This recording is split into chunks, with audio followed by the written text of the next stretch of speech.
শাহবাগ মোড়ে সরকারি প্রাথমিকের সুপারিশপ্রাপ্ত শিক্ষকদের অবস্থান কর্মসূচি থেকে 14 জনকে আটক করা হয়েছে। তাদের বিরুদ্ধে আইনানুগ ব্যবস্থা গ্রহণের কথা জানিয়েছে পুলিশ। আটকের বিষয়টি নিশ্চিত করেছেন রমনা জোনের ডিসি মাসুদ আলম। তিনি বলেন, সুপারিশপ্রাপ্ত শিক্ষকদের আন্দোলন থেকে 14 জনকে আটক করা হয়েছে।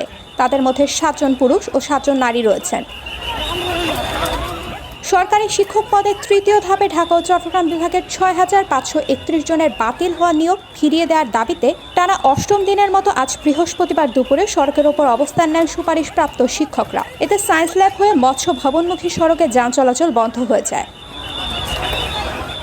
দুপুর 1টার দিকে প্রায় শতাধিক শিক্ষক দ্রুত নিয়োগের দাবিতে রাস্তায় নেমে পড়ে। একই সময় পাশে অবস্থান করতে দেখা যায় আইন শৃঙ্খলা বাহিনীর সদস্যদের। দুপুর 2:30টার পর পুলিশ তাদের শাহবাগ মোড় থেকে সরিয়ে দেওয়ার চেষ্টা করে। এ সময় অবস্থান কর্মসূচিতে লাঠিচার্জ করেছে পুলিশ।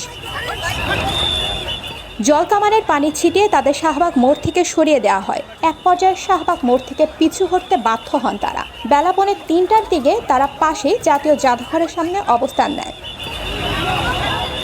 হাইকোর্টের রায় সরকারি প্রাথমিক বিদ্যালয়ের সহকারী শিক্ষক পদে নিয়োগ বাতিল হওয়া তৃতীয় ধাপের প্রার্থীদের রাজধানীর শাহবাগ মোড়ে আন্দোলন করছেন। 6 ফেব্রুয়ারি ঢাকা ও চট্টগ্রাম বিভাগের সরকারি প্রাথমিক বিদ্যালয়ের সহকারী শিক্ষক পদে উত্তীর্ণ 6,531 জন প্রার্থীকে নিয়োগপত্র দেওয়ার সরকারি সিদ্ধান্ত বাতিল করে রায় দিয়েছেন হাইকোর্ট।